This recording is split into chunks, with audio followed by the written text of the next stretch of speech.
The following video is from the Web3 Festival in Hong Kong on April 13th, where a refi panel session titled Tokenized Rex for Net Zero Web3 was delivered in the afternoon. Please enjoy this panel session.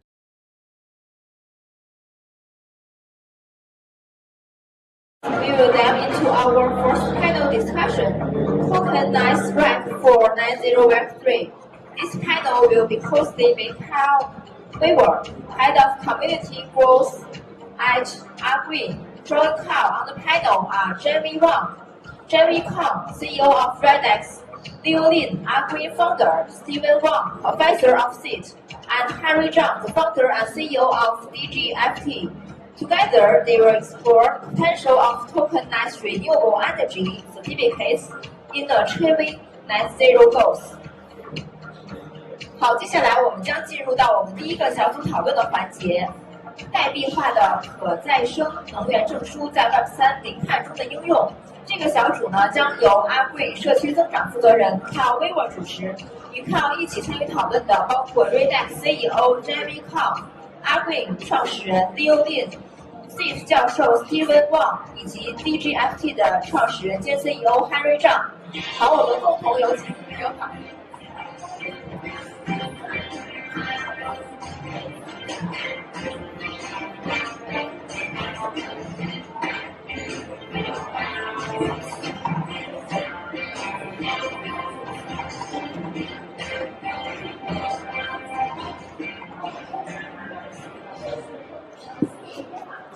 Good afternoon, everybody. Good afternoon. This afternoon's panel is titled Tokenized Rex for Net Zero. We're all in Web3, aren't we? There are my Web3 shoes right there. Anyway, my name is Carl Weaver. I am the host and also the head of community growth for Akron Network. Beside me, I have four distinguished panelists here, esteemed panelists. First is Mr. Jianwei Kang of Redex, Mr. Leo Lin, who's the founder and CEO of Akron. Am I okay? Oh. End user error. Change user. Mr. Leo Lin, founder of Akron Network. Mr. Stephen Wang, the Associate Professor for Singapore Institute of Technology, and Mr. Henry Zhang, who's the CEO for DGFT. Gentlemen, thank you for being here. I want to, first of all, I want to set the ground rules for how this panel session will work. We will explore the relationship with regenerative finance, explore the relationship, and also discuss the reduction of greenhouse gas emissions with the from the environment, also in a Web3 environment, and then renewable energy resources or certificates, and how this helps incentivize and grow a decentralized carbon-neutral environment. We all need a carbon-neutral environment. So, gentlemen, here are the ground rules. We will ask the panelists to first introduce themselves, then their institute or company, number one and two, and then we will ask individual questions. We'll ask each of you an individual question, and finally, we will ask the panel, which one person or multiple people can answer the final question. So we'll basically have 5 questions. So let me just start by asking Stephen, let me ask about tokenized digital assets and building carbon neutrality. What is your institute doing at this point in time? Thank you, Carl. I'm very glad to be here. Good afternoon, everyone. You may have to... Am I all right? All right, cool. My name is Stephen. I'm an associate professor at the Singapore Institute of Technology. So maybe a quick introduction about myself. In terms of the teaching side of the house, I do embedded systems. In terms of research, I do network systems as well as cybersecurity. But in terms of what I do in the university, it's kind of strange, which I'll introduce a bit later, and how that has got to do with both Web3 as well as going green, right? So for those who are not familiar with the Singapore Institute of Technology where I'm from, we are actually one of the youngest universities in Singapore. We are going to be about 10 years old actually next year. And one thing that's very exciting for us that's happening next year as well is we're going to move to a new campus, all right, in Singapore, up north in a place called Punggol. So Punggol has been designated by the Singapore government as the Punggol Digital District. So for us, moving our campus over to Punggol presents a great opportunity. Why? Because unlike the traditional universities, when we moved over to Punggol, what we wanted to do was, instead of just housing learning and research inside buildings, we want our campus to be used as a living lab. So we call it campus as a living lab. Now, with that in mind, what has happened is we have worked with Singapore Power to develop actually Singapore's largest private microgrid in our campus. So our campus actually house solar panels, ESSs, will generate close to about 2,000 megawatts hour of energy every year. And with that also give the opportunity, as I said, what is a living lab, right? Because we are a educational institute, right, a technological institute. So it's not so much about the trading side of the house, right? But what is it really about? So if I break it down, what we want to do, really is about technology, process, and people, all right? So I also look after something called the virtual campus. So this is where the Web3 comes about, and how from the physical systems of our multi-energy microgrid, how we can bring that into the Web3 environment, and how then we can use that to actually lower our carbon footprint. Right. So in terms of the technology, of course, being a living lab, having the largest microgrid in Singapore, we really look forward to, and actually we want to work with the industries who are looking into putting energy what they call generation onto the chain. So like with Europe, how we can do that, test out the new technologies, and also test fit the integration. Now, one part of that of a personal interest is really from a cybersecurity perspective as well. So what we want to do is do this in the real environment. Of course, once your data is on chain, it's kind of secure. Okay, but the transition from generation to chain, I think that's where it's interesting. And a lot of this you can only see in the real environment. Of course, why campus as a living lab is good is because as an educational institute, we can take the risk.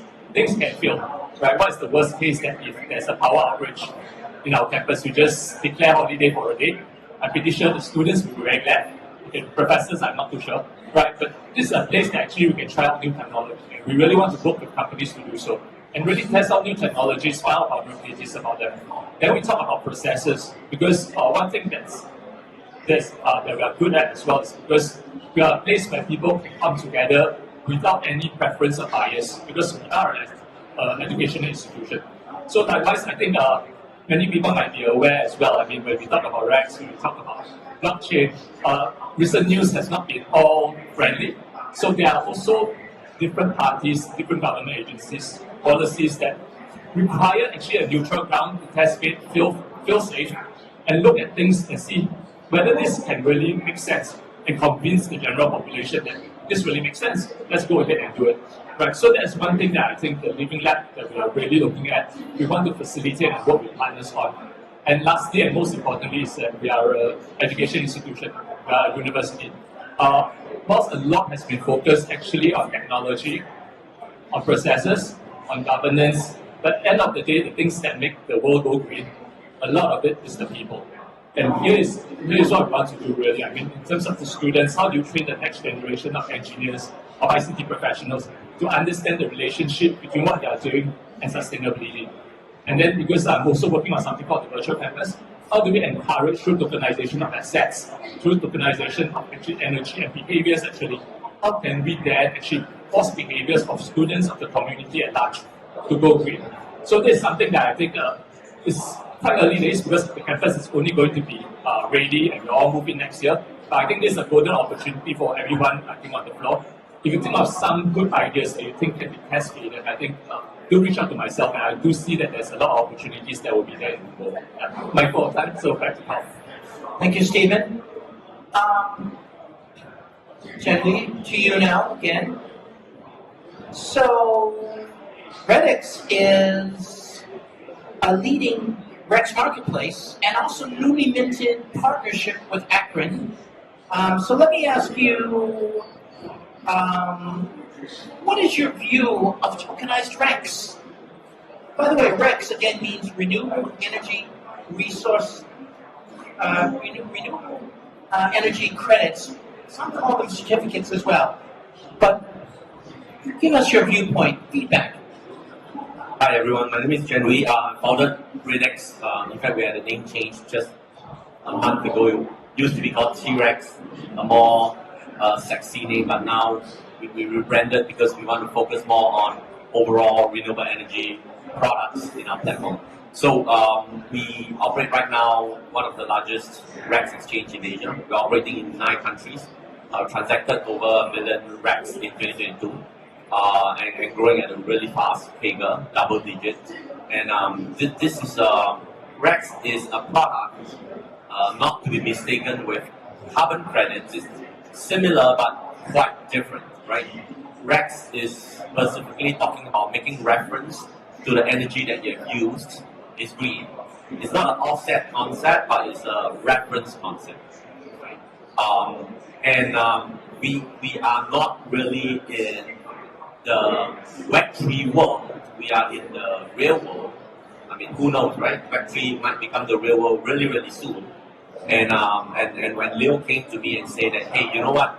You know, with this technology that is able to help, you know, Rex, you know, go into Web3.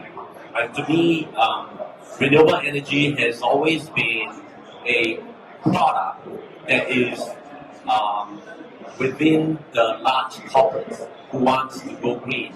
But really, there are 2 problems in the renewable energy certificates world, right? One, we can't really onboard assets fast enough to monetize them and to register them. And number 2, we are not actually giving the opportunity of individual consumers, right, to be able to do their part to go green, right? So Akron brought a really good concept to tokenize in a very, very unique way. And to me, this is the starting of the real fanning out of renewable energy adoption at the mass level, right? And to me, it's a great concept, it's a great technology. I'm really looking forward to partnering with Akron to make this work. Thank you, Jenny. And did you realize that you all have a carbon footprint to be concerned about? You do. It will hit you like deer in the headlights moment one day. Okay, let me move forward. Thank you. Let me move forward to Mr. Leo Lin. Leo, so Akron is a digital infrastructure for distributed renewable energy and resources. Can you explain, from Akron's perspective, the relationship here amongst all of our panelists? Because there is a relationship, there is an ecosystem that you are building, right? Maybe you can give us more feedback. Good afternoon. My name is Leo, the founder of the Akron Network. So just quickly introduce the Akron. It's a Web3 project, and we want to build the community, the global community, to connect the renewable energy resources, like in the rooftop solar panel, the storage battery, and other, the energy consumption devices. And we want to build up this decentralized renewable energy digital infrastructure. And those long-tail market, we believe is very valuable. Those energy data, especially those rooftop solar panel data, because those data, if it's trusted, if verifiable, then they can be issued, they can give to the REC, the renewable energy certificate.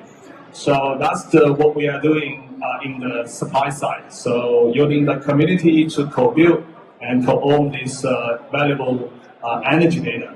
And back to the demand side.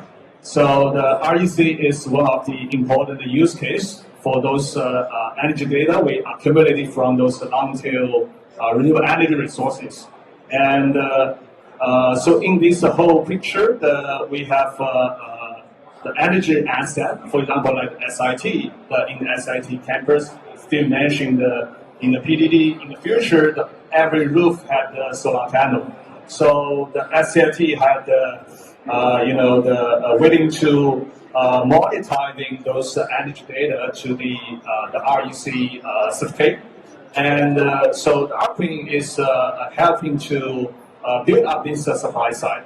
And then we have called ARAC, tokenized, REC tokenized protocol, and can help to convert those REC to the tokenized, mint to the NFT.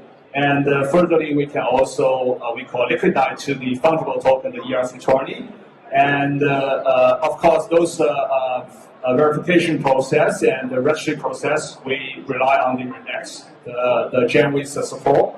And finally, if we have those fungible, the REC-backed token, then we also need the DEX, the exchange. So the Henry is the Singapore MS licensed the DEX platform. So that's the whole, the process we call from the energy data from the original source by the IoT, the digital solution, and to finish this verification process. Then go to the chain to finish the we call the registry and also the insurance. Then go to the DEX to finish the exchange. Then of course the buyer, the Jen we mentioned today, if we tokenize the REC, which means we can give the more liquidity and give the higher transparency, and also try to lower the entry barrier. So those individual or the small, medium-sized customer, they also want to buy the REC to do their carbon action to offset their energy consumption. So by those tokenized REC, those small size trading or exchange can be possible. So that's the whole picture from the supply side to the demand side to the final climate action. So there's a supply and a demand side is the bottom line. Thank you, Leo. And finally, on my extreme right is Mr. Henry John. And Henry, I have a question about DigiFT. DigiFT is Singapore's Ministry Authority of Singapore certified digital assets exchange. So kind of a DEX for Rex. Okay. Do Rex qualify as a real world asset in your viewpoint? The quick answer to your question is definitely yes. I want the slow answer because I got plenty of time. I have a couple of minutes for that. Good afternoon. My name is Henry. I'm the founder and the CEO of DGFT. DGFT is an exchange. We are an exchange focusing on so-called security tokens, which are tokenized in the token way, but we can back by the real assets or any assets of value, which can be in a feature of security. So it's a security token focused exchange. Number two, we are the exchange deploy the DeFi solutions. So we are DEX. We are decentralized exchange. Deploy on public chain, do not own client assets, point-to-point trading, AMM, liquidity, etc. Number three, as Carl, as you mentioned, from day one, DGFT seeks to be a regulatory compliant exchange. So in Singapore, we have been in the MAS, Monetary Authority of Singapore. We are in the Monetary Authority of Singapore, so-called the sandbox, which in other words, we are regulatory compliant DEX for security tokens. This is what we do. And then back to the so-called the long answer to your question, why I say this is definitely yes. Actually, my answer is more than just a simple yes. I find it very exciting to have the asset classes like the refi. Why I'm saying that? Two things actually. One thing is refi is a real asset of value. This value is not only the financial values, Because refi, as Leo has mentioned, right, we talked for a long time. This refi is backed up by the real value creations of this asset. So it is a real asset of value. But in addition to that, it is not just a financial asset. It is a very green financial asset. It is an environmentally friendly. It's a green, it's a friendly. I would say it is a very healthy asset. So the asset itself is not only money, it's not only financial values. It is also have a social value. Has a social value. We all know that the power generation depends on how you generate the power. The power is cleaner or less clean. But this refi thing is to discover the so-called clean part, the clean value of the asset, which is undervalued or even ignored for the current environment. It's difficult to so-called to recognize the green value of this kind of assets. Now, thanks for the technology, we have the capability to collect the data and to authenticate the data and to use the data in an efficient way. That's very good. That's why I say this refi thing is a very qualified real world asset and green. The second thing is more than that. Why I say this is not only a real world asset, but also a very exciting real world asset. Because refi, people may take a little bit more time to understand what is a refi token, what is refi financing, because it's a little bit different from the traditional equity and the traditional kind of a debt, say like a bond or green loan. Green loan, green bond, or green equity. It is great, but it is also pretty limited in terms of the features. I was a banker in my career in the last almost 2 decades. When we do the green loan, green bonds, they are very nice, but they are also a little bit boring because this company's green loan and that company's green loan, they look similar. They are low. You need to pay the principal plus interest. But now coming to the refi, and especially in a blockchain-based token way, the instrument can be much more colorful. I would say this is like what Akron is structuring and developing. I think it's very innovative because the instrument itself looks like an equity, looks like a loan, but it with different features. So the investors and the asset providers, they have the capability not just to receive a debt instrument, but they also have unique features. So in other words, we call it tokenomics. We call it tokenomics. People more familiar with the tokenomics in the GameFi, in the social fi. I think we need to add on at least one thing, is refi. Apply tokenomics. Then translate into the financial instruments is why I say it's much more colorful or much more rich, because this instrument is not only an instrument, not only a healthy instrument, but also a very kind of a dynamic and constructive and very colorful instrument. That's a long answer. I think it's long enough.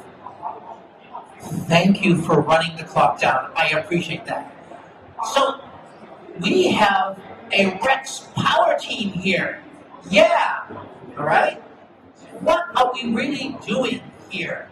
We are building a substantial ecosystem for renewable energy certificates. And this is how you do it.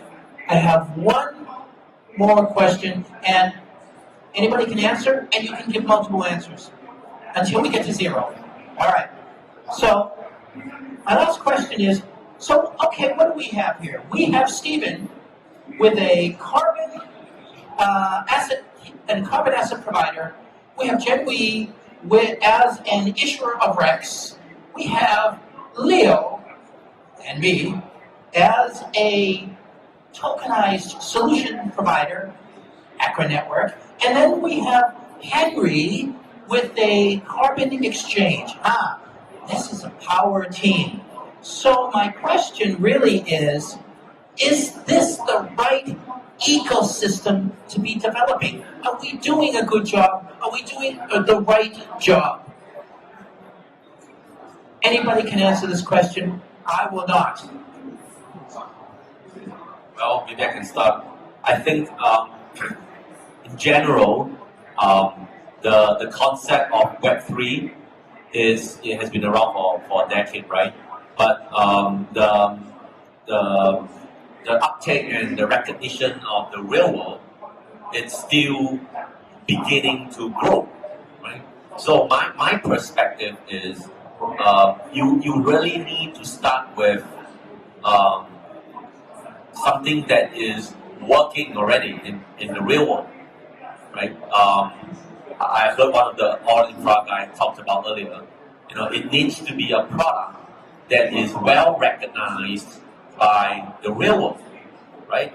And when it starts integrating Web3 capabilities, then you give the real world guy, an opportunity to see, the benefits of what the Web3 world can bring to the party, right? So in my opinion, I think this setup is great because you have a real world product which we are trying to build, and then it leverages on the Web3 technology to accelerate the adoption of this real world product, from the corporate world to the distributed world, if you may call that, right?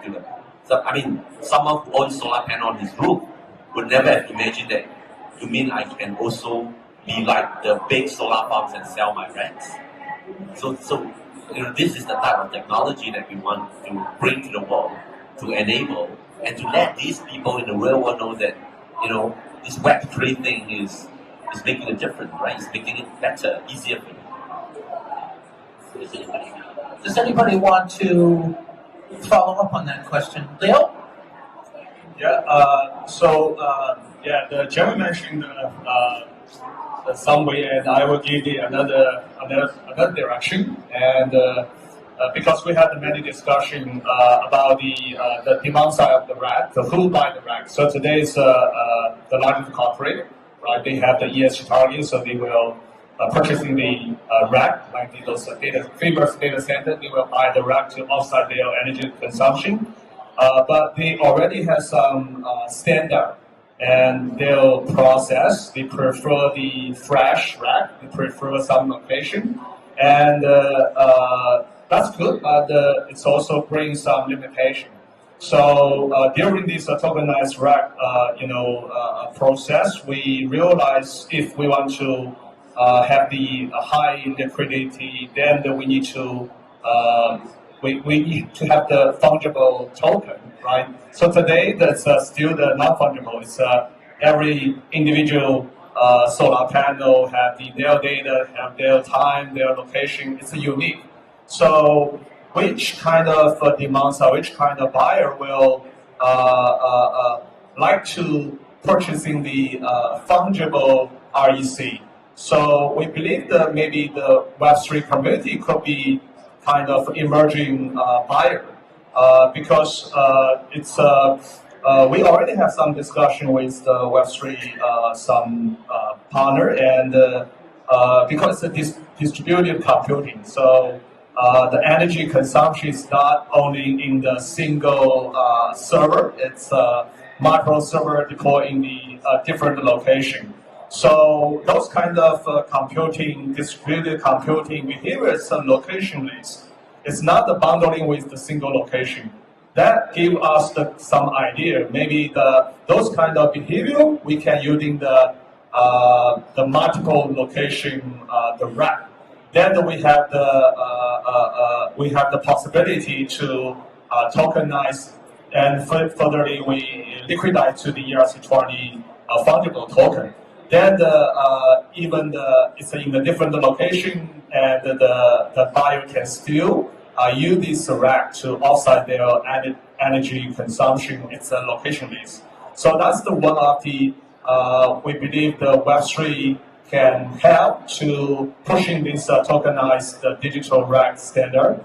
And the other, I just have the idea is to develop those assets, the energy asset, because Arcane is using the community to touch those undeveloped energy assets, those long tail residential rooftop solar panel. So today, those solar panels just they just using the electricity, and because developing their REC based on the data is cost of money, and on the either they send the people to the field or they install those digital solutions. It also costs a lot of money, but the individual solar asset, the data monetization value is not big.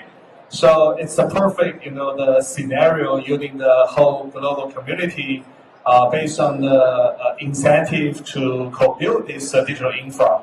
Then we can accumulate a lot of, trusted energy data, and using the tokenization bridge to convert them to the fungible token. Then they were linking with the some Web3, the decarbonization demand side.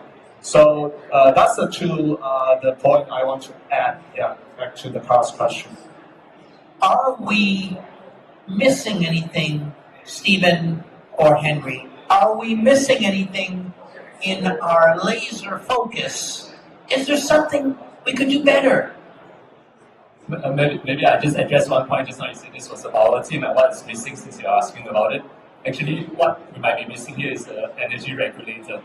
Because actually, they are one of those that are holding that line between Web 2, Web 3, Web advantage. Actually, they will have their challenges as well. And having them in the discussion, I think is something that will be very, very useful. But again, that is a challenge because they are in a spot of neither here or there.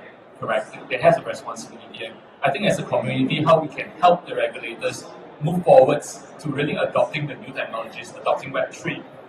To solve one thing that's actually still missing, and I think you did mention this as well. For example, SIT just mentioned, we are a set owner, we have solar panels, we generate a lot of electricity. But at the end of the day, if you want this to scale, it's about the man on the street, it's about your households, about your residential areas, and how do you get them into this play? Because and what does Web3 do? I'm just playing devil's advocate in this as well, because there are economies like Singapore where you have the Singapore Power SP Grid, which is like the main operator, right? Which a lot of the things that they do actually, whether to touch the consumers, whether does it require a Web3 technology or does it require a centralized control? I mean, you look at today, if anybody lives in Singapore, you have your Singapore Power app. In your Singapore Power app, as a consumer, now I can really buy or choose to invest into building green renewable energy resources, right? And in Singapore, of course, the government they give instructions. They want everybody to go green. The simple way of doing it is carbon tax. So 2019, we had the carbon tax ready that's being announced. Just 2 weeks ago, we heard the bad news for people like me on the street. Carbon tax is going to get increased. Used to be $5 per ton. Now it's going to be $25 per ton next year. From next year, it's $25 a ton, and it hits all consumers. Now, from a consumer point of view, right? If today I was living in a household, I'm paying this tax, correct? It will impact me. What can I do to lower that? And does Web3 gives me an opportunity to do that? I mean, of course, I can install my solar panels and try to defray the cost of electricity. Is that the best way of doing it, or is that a means that I can monetize on that, utilizing? If I could break it down, like what you mentioned, break it down so that we can piece together a lot of these different solar panels, at least to manage that one rack. How do we split that up? And whether that monetization would be more cost effective than me offsetting my energy. Correct. So these are things that I think the Web3 community, if you ask me today, I will say if anybody has a solution, do let me know. We can test it out in our living lab in BBB. But if you think that there's something that can be done, I don't think it's a solved problem yet, and I think that's still missing. I mean, there's a lot of excitement over what Web3 can offer. There's a lot of excitement over what putting things on the chain can offer. It does offer us decentralization, but to really be very clear what is the advantage of decentralization over a centralized one, right? I think that's something that we still need to look into. Thank you, Stephen. I want to leave the last word for Henry, because there's some patience to wait. Thank you, Henry. Yeah, there are very good points mentioned by my fellow panelists, right? I actually agree all of these kind of points. I just want to add on some observations. I would say this kind of a refi, this green token type of thing, these are all great. Financially wise, socially, that's all great. But as a matter of fact, these are at the early stage. These are at the early stage. So this kind of adoption level, it is still initial. That's why people more and more talks, which is great, but less doings. From the market operator perspective, I can see is there's a lack of accessibility and the tradability. Both are lacking. There are multiple reasons attributed to this kind of lack of accessibility and the tradability. There could be not enough supply of this refi assets. The structuring could be maybe not as straightforward. And also very, very important is the so-called market awareness. I would say market awareness is relatively low. So in terms of the adoption, no matter is it institutional adoption or like an individual adoption, they're at the low stage, at the initial stage. But the positive side is people paying more and more attention to that. It may take some time, but the people together, we can do some smart work and diligent work to shorten this process and make this process more effective and efficient, make the future come early. Okay, so I wonder if any of our distinguished panel has anything else that they wanted to add, any more feedback, because you have a willing audience here listening, because renewable energy certificates are not your past, they're your future. So, do you have anything you want to say to the audience? If I may start